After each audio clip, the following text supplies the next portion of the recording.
A lot of people can't afford going to a therapist, can't afford. Absolutely. Right. And so you're like, well, how do we get something that's available to everyone? Perfectly fine thing for Society One to say, hey, look, if I'm going to be adopting Society's 2 social media platform, I need to understand more about how that algorithm is affecting my society. The more that we defer this kind of future, the more that you cause a lot of human suffering. Reid, as AI is progressing and heating up, lawmakers are paying attention.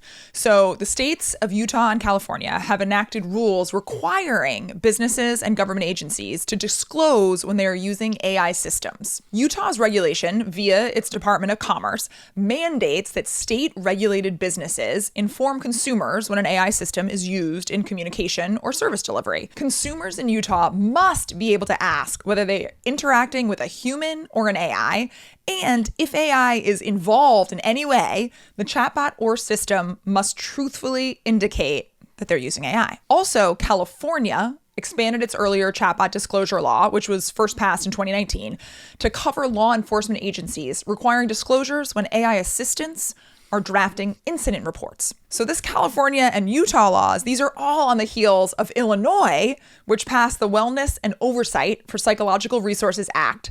And this act prohibits using AI for therapeutic decision-making in mental health care. That law allows AI to be used for administration and supplementary support for licensed professionals, but it's actually illegal for AI to provide mental health therapy itself. On the heels of 3 states coming out with prominent AI legislation, where do you think that legislation like this is coming from? And then what do you think the impact is going to be? Well, the most general, although is specific, is that people say, hey, well, taking you seriously, this AI thing is going to be really important.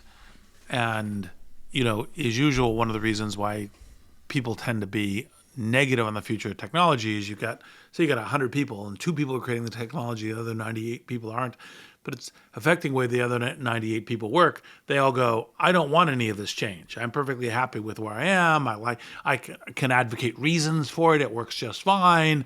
The horses, are a much more better way of doing transport than the car, blah, blah, blah, blah. And so you tend to get that, and that tends to get reflected in politics. And so, there's different cases in these things. I have, generally speaking, been a pretty strong advocate and positive on transparency. So I think it's transparency, like the Utah law, like, am I interacting with an AI? The answer should be not deceptive, e.g. it should be yes or no and accurate, or yes in some ways and no in others, but it should be an accurate statement. I think it also is useful to say, hey, there's certain kind of reports on usage of it and how it's used and what's going on, either from the tech companies, Copilot, OpenAI, Gemini, Claude, etc., or others, and saying, here's where AI is at, and some of that may require a consumer, a public disclosure, some of that may require a kind of an audited internal document that a government can request if they need or is filed with government stuff. And I think transparency is, generally speaking, very good. That's also including the California law of saying, hey, it's got to be clarity about where and how it's being used. Now, that being said, I think that the tendency will be to say, well, this is the reason why we've got to have license programs for hairdressers, for haircutters, right? And you cannot offer a service cutting hair unless you have a license. And it's like, well, it's unclear why you shouldn't be able to offer like cutting hair without a license. You may have to say, I am licensed or I'm not licensed, right? But it's kind of the question about like regulatory capture and all the rest of that. So there's how corporations or trade associations or other things mix into this is undoubtedly like not knowing the specifics, but if like I would hazard a guess what's behind Illinois, it's the associations going, oh, the AIs are much worse than human beings for medical things. So sure, you can use them the way we want to use them for like scheduling our appointments, but no, you can't use them for talking to people because it's just not as good as us in talking to people. Well, Reid, let me actually push on that thread because I think most people actually would agree that they want therapists to be licensed. Forget hairdressers. Yes. I want all mental health therapists to be licensed. And that seems like, oh, that's probably reasonable. So the Illinois law, what if instead of banning AI therapy, it just said you had to be licensed? You have to pass a certain standard of care that, regular therapist has to jump over as well. Like, would that be okay? That would definitely be okay. Look, I do think that there are cases where licensing is important. I do think that one of the things that, the problem with a licensing regime tends to be is like, say, hey, there's an option where you must be licensed, and there's an option where license is irrelevant, and there's also an option where you must disclose if you're licensed or not. Right.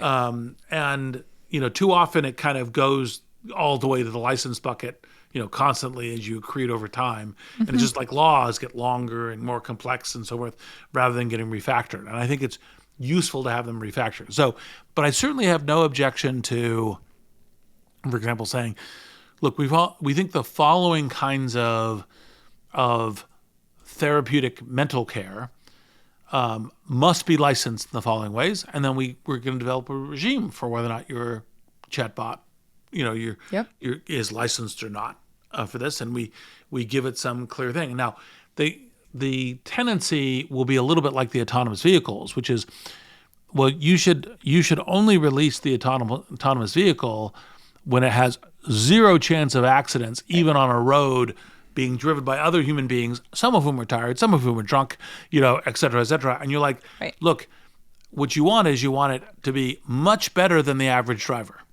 right? But once you get much better than the average driver, the more you're trading average driver for the AV, you're actually improving safety overall on the road. And that shouldn't be the criteria. And so the similar thing would need to be on the equivalent of what is licensing or certifying an AI would be better than the average therapist.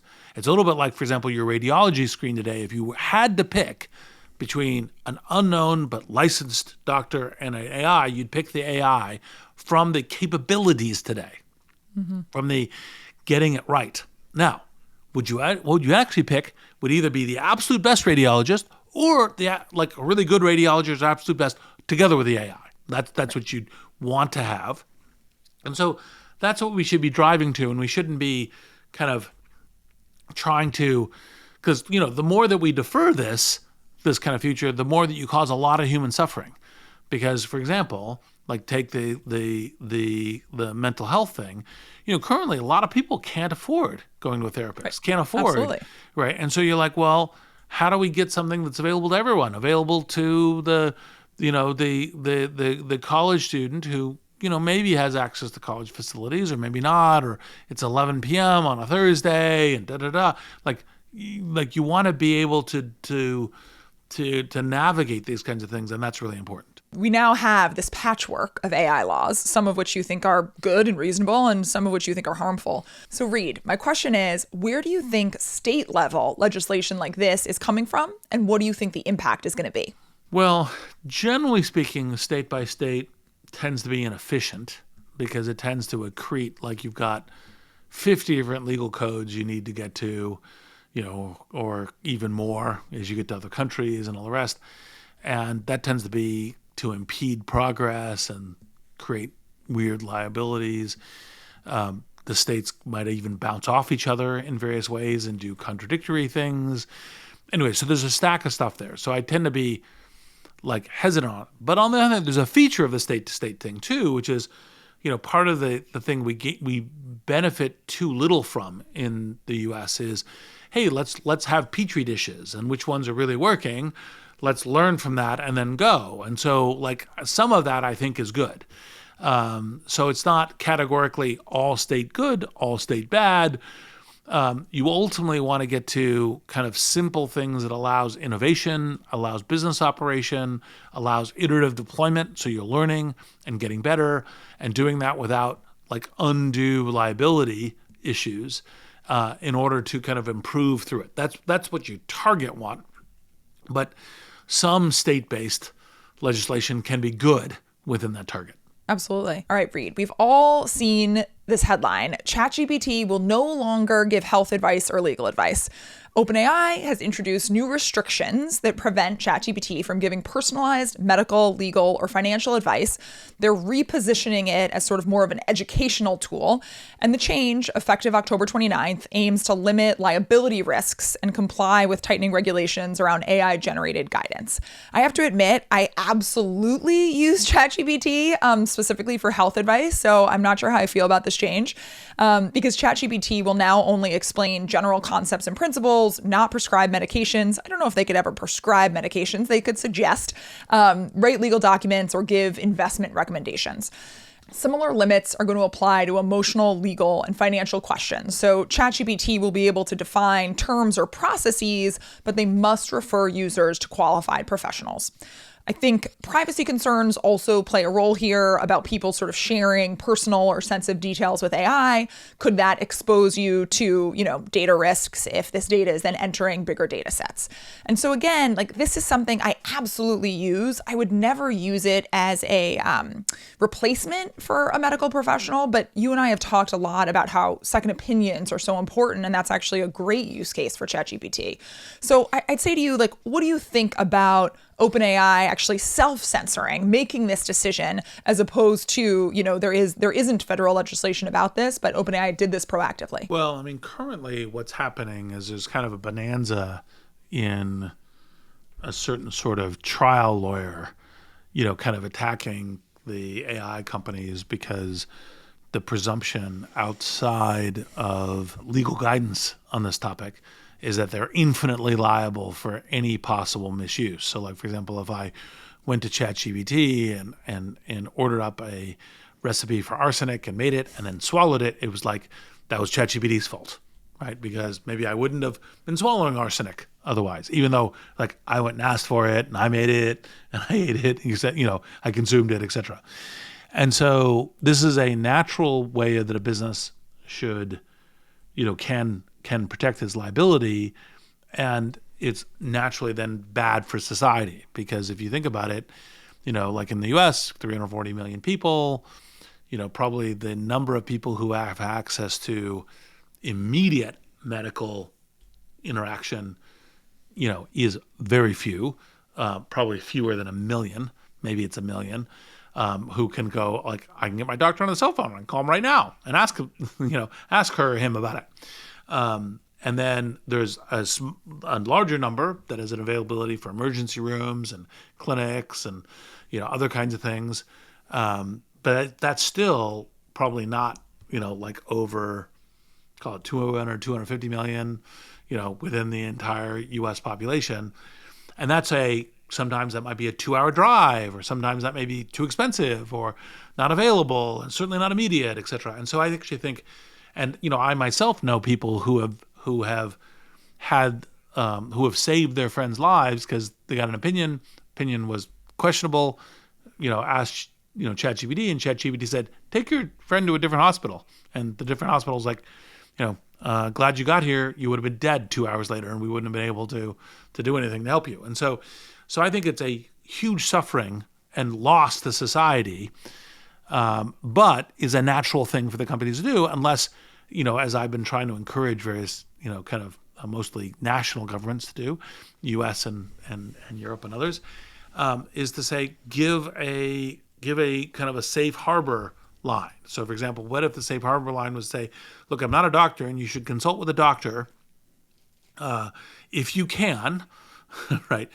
But if you can't, or not immediately available, here's what I would think. But as long as I said that, then it's okay, say. That may be overly simplistic, but something like that. And, to give some channel for it, for medical, which I think is essential, because I think you can get things for your parents, or your kids, or your partner, or your friend, or your family member, and all the rest of the stuff there. And there's a lot of communities that do not have access to medical care. Same thing is true for legal or financial, and even educational. Could be the thing to add it in. Is I guess educational not there's no legal certification, so it's you can't be sued for it by trial attorneys trying to cash in a buck by claiming absolute liability for an individual misfire. And so I think a safe harbor channel would be good to create and will be essential to trying to make, the elevation of what could be great for people in medical, legal, financial, etc. And I think it's, sad that it's updated its policy, but it's understandable relative to, how our legal system works. This podcast is sponsored by Google. Hey folks, I'm Amar, product and design lead at Google DeepMind. We just launched a revamped vibe coding experience in AI Studio that lets you mix and match AI capabilities to turn your ideas into reality faster than ever. Just describe your app and Gemini will automatically wire up the right models and APIs for you. And if you need a spark, hit I'm feeling lucky and we'll help you get started. Head to ai.studio/build to create your first app. I think all of those are examples where, if you need a lawyer, most people don't have one. They don't even know who to call, let alone do they have whatever, $1,000 an hour to pay someone. Financial advice. Many more wealthy people have a financial advisor, tells them what to do. Most people who are middle income or low income, they don't have a financial advisor. So ChatGPT is sort of the only answer. Could you see a world where in the future, sort of the medical advisor, legal advisor, financial advisor sort of becomes more like a public utility that's, provisioned by the federal government? I mean, obviously we want the companies doing the tech, but the federal government is ensuring that it's, free for all, or that it's, there's some sort of regulation so that they're giving them safe harbor or something like that? Well, it's definitely the kind of thing where I think we should be, we should give some channels to allow these tech companies to iterate and deploy and to learn from it and to potentially make it available, within a safe harbor parameter. The medical one's one I've given the most direct thought to, which is like, I could easily imagine kind of hey, look, I'm not a doctor, or maybe even to the earlier question, like I've passed the following kind of exam, right? But I can't offer medical advice and assume any medical liability. And so you should talk to a doctor if you want someone to assume medical liability in talking to you, right? But if you want the advice independent of that, I am happy to give it to you. And by the way, there may still be legal liability, but the legal liability is, say, for example, someone trained an AI to give, people of a race that they don't like deliberately bad advice to try to harm them or something. Then you go, okay, that doesn't matter. That doesn't factor into safe harbor, right? Even absolutely. if you said those words, that doesn't matter, right? But it's kind of a presumption of it will create a lot of value for society and for humanity. And so I think it's very important to do that. And by the way, same thing on legal. Most people cannot afford any serious legal controls. One of the asymmetries frequently, part of the reason why I think cities tend to do more for renters than for owners is because, owners can afford legal more than renters can. And so You go, well, what's the issue? Well, if you're actually giving more ability of legal AI assistant, then it's like, okay, well, what are my rights here? And you might not have to unbalance, to disbalance the scale so severely to try to make it a more human process. Anyway, so like I think, or any number of other things in legal, and then obviously similar with financial. So we've talked a lot on this podcast about sort of the need for global cooperation as it relates to AI and sort of really pushing the sort of Western values that we're interested in. But just recently, China's Xi pushed for a global AI body at APEC to counter the United States. And so Xi Jinping used the APEC leaders meeting to push a new global body to govern AI, positioning China as an alternative to the US on AI and trade. He proposed a World Artificial Intelligence Cooperation Organization to set governance rules and make AI a public good, with officials indicating it could be based in Shanghai. The U.S. has rejected efforts to regulate AI in international bodies, and so this sets up a contrast with Beijing's multilateral pitch. So the question is, if China creates a global AI governance body does that redefine who sets the moral and technical standards for artificial intelligence? And should we have a global body? This seems like a good idea, and it doesn't seem like a good idea for the US not to be a part of it. What do you think? Well, one of the things that I think is going quite wrong with U.S. foreign policy right now is, as opposed to, keeping good alliances, partnerships, and friendships, we kind of got this hostile tariffs negotiation. And if you were trying to drive more of the world into the Chinese trade ecosystem, the Chinese tech ecosystem, you'd have to you kind of be unclear if you do any better job of it than you're doing right now. So I think we have a kind of a serious problem there. And this is just an instance of it, because part of it is the things that I read is that part of what she's trying to do is say, let's create an anti-American alliance. And obviously we saw this as a picture with Putin, Xi, and Modi, kind of a couple months ago.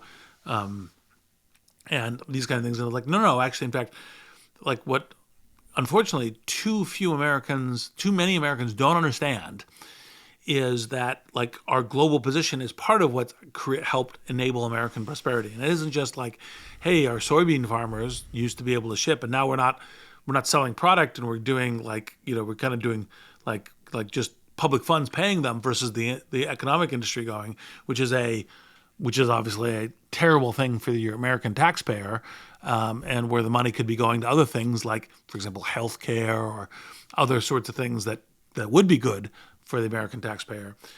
This is the kind of thing that is creating a problem for the future American prosperity, and America should be in a leadership role here. As I've punned at the beginning of the year, AI should be American intelligence in terms of how this is operating. And so I think that this is an instance of something that's going quite wrong with the general policy guidance of the current administration. Now, should there be a global body? Maybe if it's sufficiently lightweight. The problem, of course, when you create regulatory agencies is they tend to just keep expanding their purview. And it's one of the reasons, even when things like the UN have been created, things like the International Criminal Courts, there ends up being places where you've got clashes with them because they're expanding their purview. And I think that, creates some problems. But that being said, if you said, hey, we're going to have international laws on some transparency about what's going on, we're going to have international laws on bioterrorism and security, and we're going to have international laws on cybercrime, those would all be very good things. Now, it's a little bit of wishes were fishes because, for example, we should absolutely have laws about how cybercrime works. We're literally at a global cyber warfare scenario that is kind of not paying any attention to this, which causes all kinds of impact. Like, for example, hospitals or electricity things being held hostage by ransom attack groups from North Korea, looking for kind of payments in cryptocurrency, and so forth. And we have that kind of going on, and attacks of companies, and all of our companies are being attacked by other state actors, including China, in terms of how this operates. And so you go, well, shoot, we should have a global set of agreements on this and a body, and you can't even do it on cybercrime. So I would love it to happen on AI, but the people who are advocating AI don't realize we haven't even got it for the state of cyber warfare, of which one of the things that AI could accelerate, let alone AI itself. So I it's kind of I would like there to be some, but it's challenging to see how it would be made. And so do you think, obviously nations are racing to control AI's future, like the US is the same. Are we watching the early stages of a new kind of global alignment that is now built on algorithms, data sovereignty, and what AI models people use? Well, I think it would be good if it were thoughtfully being done so with that global alignment. I mean, in fact, what you tend to have is, a couple areas in the world that have the strongest global tech development, most notably U.S. and China. You tend to have the European Union trying to exert some shaping of it by imposing fines, so kind of proxying growth tax revenue, but without really growing the industry and having the industry grow, which would be much better for not just Europe, but for the world in terms of how it operates. One of the things when I go and spend time in Europe, most notably the UK and France and some Italy, I've yet to have. Oh, actually, no, I've now had one conversation with a German minister who's like, how do we learn from software in Silicon Valley in order to improve it? So like maybe the Germans are finally getting into the game. And so, like that kind of thing I think is super important and would be good to have happen. And so I think it's a good thing if we have this kind of, general tech development and maybe some, kind of collaboration on principles.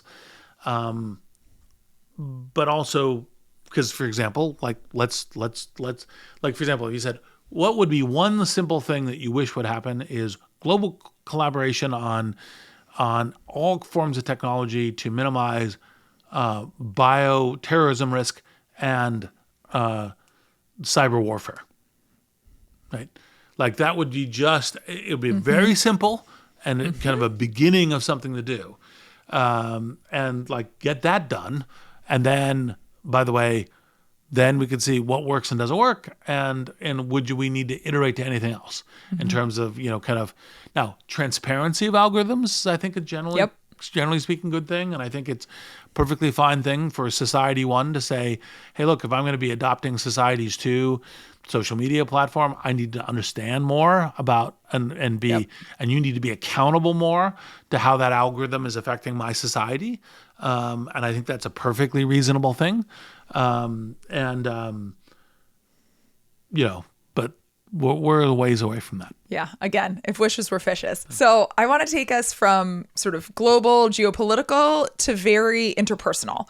A new Penn State study found that ChatGPT 4.0 performed better on multiple choice questions when given rude prompts rather than polite ones. And I have to admit, this is personal for me because my husband and I always say to our kids, the number one most important thing is to be kind. And our kids are going to be interacting with AI, learning from AI. But researchers found they tested over 250 unique prompts ranging from very polite to very rude. And they found that rude commands produced 84.8% accuracy, which was 4 points higher than polite ones. So not a huge spread, but 4 points can matter when you're trying to get it right. And so examples of effective rude prompts included blunt phrases like, hey, gopher, figure this out, compared to polite versions such as, would you be so kind as to solve the following question? Related research shows that AI chatbots can mimic human persuasion and emotional manipulation and may degrade when exposed to poor quality data, a phenomenon so eloquently labeled brain rot. And so Penn State professor Akhil Kumar said the findings highlight both the nuance of conversational interfaces and the continued importance of structured input like APIs for consistent performance. So what does it say? Like everyone talks about whether AI is human and how do we stay human in the age of technology. What does it say about machines or about us that they respond better to rudeness than politeness? Well, it probably has something to do with the training regimes that could be improved, roughly speaking, because I mean it is the case right now that if, for example, you put in certain points of a prompt into all caps, like shouting, and it responds more to that. There's a thing because AI is generally speaking trained to be a little softer. You say, be brutally honest in your answer. Et cetera, and you actually get something that's crisper that in terms of its utility, and so I think but I do think it's not even before or call it before like baby AI, which is Alexa, I was this worried because if, kids learn stop, et cetera, as a, shut up, Alexa, et cetera, like as ways of doing this versus a dialogue, because we do pattern off dialogue. And even though it's good for us to understand the difference between an AI and a person, like AIs currently aren't in the shape where they can be friends, et cetera, something we talked about in Reid Riffs, a few weeks back. But I think we should have regimes by which the training has good interactions, like models the kind of things we want with human beings. There, that doesn't mean that if you say stop Alexa, it says fuck off. Like that's not the thing. But it's like hey, I would really appreciate it if you were kind of more sociable and civil in your interactions. Kind of as kind of as a way of doing it, and kind of staying there, and then producing responses based on the quality of kind of human interaction that we'd want. So someone who's going, hey, as opposed to, hey, gopher, be my, slave in doing this. Oh, gave me a better answer versus hey, I really appreciate the help you're giving me. Can you help me with this? Right. And but it's obvious the companies didn't train them to respond to rudeness. So do you think it's possible that they can be trained to respond better to kindness? Oh, that's easy. I don't think they were. But why aren't we doing it then? Well, I think just because it was unclear that you needed to put some of that stuff into the training. And by the way, it may take an extra, X hours, like 1,000 hours of different training to make it generally possible. Maybe there is some stuff in the data set that plays out that way. And the fact that hey, gopher, because I actually think one of the things is doing angles and differences in the prompts, can cause some differentially quality things. And so, what they were experimenting with was rudeness as a way of doing that.